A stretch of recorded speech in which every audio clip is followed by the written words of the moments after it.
안녕하세요. 김열방입니다. 오늘은 마태복음 15장을 통해서 깨달음을 나누겠습니다. 마태복음 15장에는 떡에 대한 이야기가 몇 가지 나옵니다.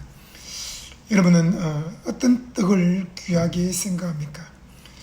예수님은 자녀의 떡을 취하여 개들에게 던지는 것이 마땅치 않다고 하시면서 귀신을 쫓아내며 병을 고치는 것을 자녀에게 주는 떡이라고 말씀하셨습니다.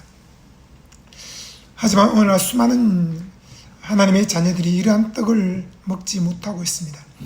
일단 마태복음 15장에 나오는 깨달음을 나누겠습니다. 그때 바리새인과 서기관들이 예루살렘으로부터 예수님께 나와 말했습니다. 당신의 제자들이 어찌하여 장로들의 전통을 범합니까? 떡을 먹을 때에 손을 씻지 않습니다.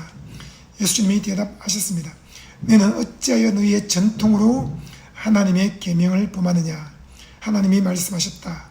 내 부모를 공경하라 하시고 또 아버지나 어머니를 비방하는 자는 반드시 죽임을 당하리라 하셨는데 너희는 말하기를 누구든지 아버지에게나 어머니에게 말하기를 내가 드리어 유익하게 할 것이 하나님께 드림이 되었다고 하기만 하면 그 부모를 공경할 것이 없다 하여 너희의 전통으로 하나님의 말씀을 폐하는구나.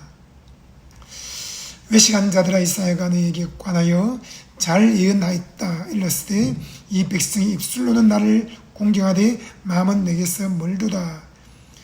사람의 계명으로 교훈을 삼아 가르치니 나를 헛되이 경배한도다 하였느니라 하셨습니다. 여러분, 여기서 예수님은 너의 부모를 공경하라는 말씀을 이야기하고 있습니다. 우리 인생에서 부모님이 있습니다. 누굽니까? 첫째는 하나님 아버지입니다. 하나님 아버지를 경외해야 됩니다. 이 세상 그 무엇도 우리 인생을 책임져 주지 못합니다. 하나님이 우리를 만드셨고 우리를 선택하셨고 또 우리를 구원하셨습니다. 하나님은 우리에게 모든 것을 후히 주시는 분이십니다. 로마서 8장 32절에 말씀하기를 그 아들을 아끼지 아니하시고 우리 모든 사람을 위하여 내어주시니가 어찌 그 아들과 함께 모든 좋은 것을 선물로 주지 않겠느냐고 했습니다. 여러분, 하나님이 나의 아버지가 되신다면 이 땅에 사는 동안에 우리는 조금도 부족함이 없습니다. 다윗이 고백한 것처럼 내 잔이 넘치나다라고 말할 수 있습니다. 다윗은 목동으로 있을 때나 왕으로 있을 때나 또는 아둘람 굴에 숨어 있을 때나 왕궁에서 백성들을 다스릴 때나 블레셋과 싸우기 위해 전장터에 나갔을 때나 목동으로 들판에서 양을 칠 때나 그는 항상 부족함이 없다고 고백했습니다. 왜 그랬습니까? 바로 여호와는 나의 목자이시기 때문이다라고 한 것입니다. 여러분, 나는 부족해요, 나는 연약해요, 나는 아무것도 가진 것이 없어요 라고 말하는 것은 여호와가 나의 목자가 아니라고 말하는 것과 같습니다. 여호와가 나의 목자라면 나는 부족함이 없습니다. 여호와는 나의 목자시니 내가 부족함이 없으로다. 주께서 내 머리에 기름을 부으셨으므로 내 잔이 넘치나이다라고 고백한 다윗처럼 우리도 그런 고백을 해야 하는 것입니다. 지금 어떤 상황에 처해 있습니까? 어떤 사건에 부딪혀 있습니까? 어떤 사람을 만나고 있습니까? 여호와를 목자로 늘 인정하기 바랍니다. 다윗은 시편 16편 8절에 말하기를 내가 항상 여호와를 내 앞에 모시며 그가 내 우편에 계심으로 내가 요동치 아니하리이다. 주께서 생명의 길로 내게 보이시리니 주의 앞에는 기쁨이 충만하고 주의 우편에는 영원한 즐거움이 있나이다라고 고백했습니다.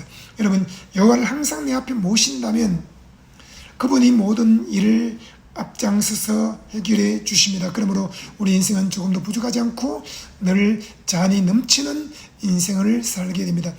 이러한 여호와 하나님이 나의 아버지다. 그 하나님 아버지를 공경하는 것, 이것만큼 귀한 일은 없습니다. 이 세상에 있는 육체의 부모님을 공경하는 것도 귀한 일입니다. 믿음의 부모님을 공경하는 것도 귀한 일입니다. 그러나 하나님을 내 아버지로 모시고 그분을 경외하는 것은 가장 귀한 일입니다. 우주의 재벌 총수이신 하나님, 우주 만물을 창조하신 하나님, 그 하나님이 나의 아버지가 되시고 내가 그분의 자녀다라는 믿음으로 살아가면서 어떤 일을 만나든지 하나님을 경외하고 하나님의 믿음을 따라 살아야 하는 것입니다. 하나님을 비방하지 말아야 합니다. 그리고 하나님께 무엇인가 드렸다고 해서 이 땅에서 믿음의 부모님에게 또 믿음의 부모님처럼 귀한 육체 부모님에게 우리가 공경할 것을 하지 않으면 안 되는 것이 아닙니다. 여러분, 믿음의 부모님을 공경하십시오. 우리에게 믿음의 말씀을 전달하는 믿음의 아버지, 또 우리를 믿음으로 양육해주는 믿음의 어머니, 여러분, 교회에서 주의 종들이 이와 같은 역할을 하는 것입니다. 성경은 아브라함이 믿음의 아버지였고 사라는 믿음의 어머니였습니다. 그들은 영적인 아버지 어머니가 아닙니다. 영의 아버지는 하나님이십니다. 그리고 또 성령님이 우리 곁에서 우리를 돕는 보혜사로 와 계십니다. 이 땅에 사는 사람은 어떤 사람도 영의 아버지가 아닙니다. 영의 아버지는 하나님 한 분밖에 안 계십니다. 이 땅에 있는 모든 사람은 믿음의 아버지가 될 수 있어도 영의 아버지는 될 수가 없습니다. 영의 아버지는 한 분이시니 곧 하나님이십니다. 여러분, 그리고 이 땅에서 우리에게 하나님의 은혜의 복음을 전파하는 믿음의 아버지가 있습니다. 믿음의 목자가 있습니다. 믿음의 스승이 있습니다. 믿음의 종들이 있습니다. 그들을 공경하라고 말씀하고 있습니다. 그리고 또 나를 낳아준 부모님을 공경해야 됩니다. 하나님께 내가 예물을 드렸어. 하나님께 많은 헌신과 봉사를 했어. 그렇기 때문에 내 부모님은 내가 공경하지 않아도 돼 라고 말하는 것은 잘못된 생각이라고 예수님께서 말씀하셨습니다. 내가 말하기를 누구든지 아버지에게나 어머니에게 말하기를 내가 드려 유익하게 할 것이 하나님께 드림이 되었다고 하기만 하면 그 부모를 공경할 것이 없다여 너희의 전통으로 하나님의 말씀을 폐하는데 그것은 잘못된 것이라고 했습니다. 십계명이 무엇입니까? 다른 신을 섬기지 말라, 우상을 숭배하지 말라, 하나님의 이름을 망령되이 걷지 말라, 안식일을 기억하여 거룩히 지켜라. 그 다음에 나오는 것이 내 부모를 공경하라고 했습니다.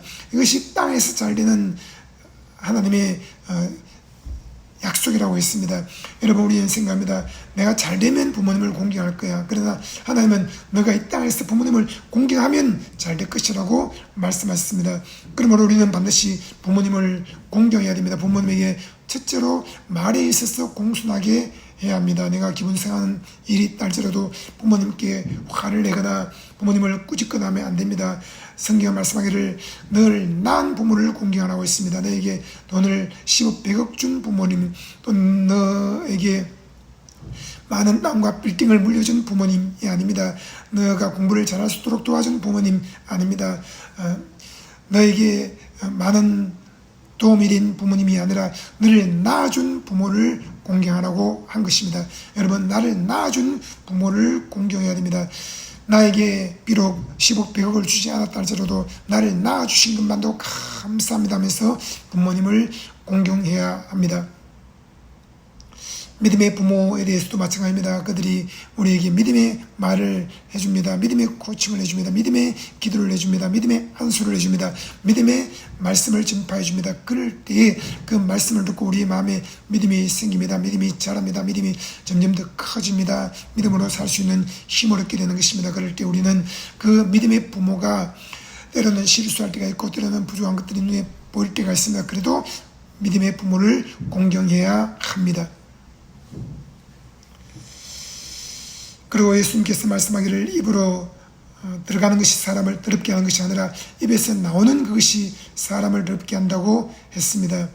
이에 제 아들이 나와 말했습니다. 바리새인들이 이 말씀을 듣고 걸림이 된 줄을 아십니까? 예수님께서 대답하셨습니다. 심은 것마다 내 하늘 아버지께서 심으시지 않은 것은 뽑힐 것이다. 그냥 두어라. 그들은 맹인이 되어 맹인을 인도하는 자라.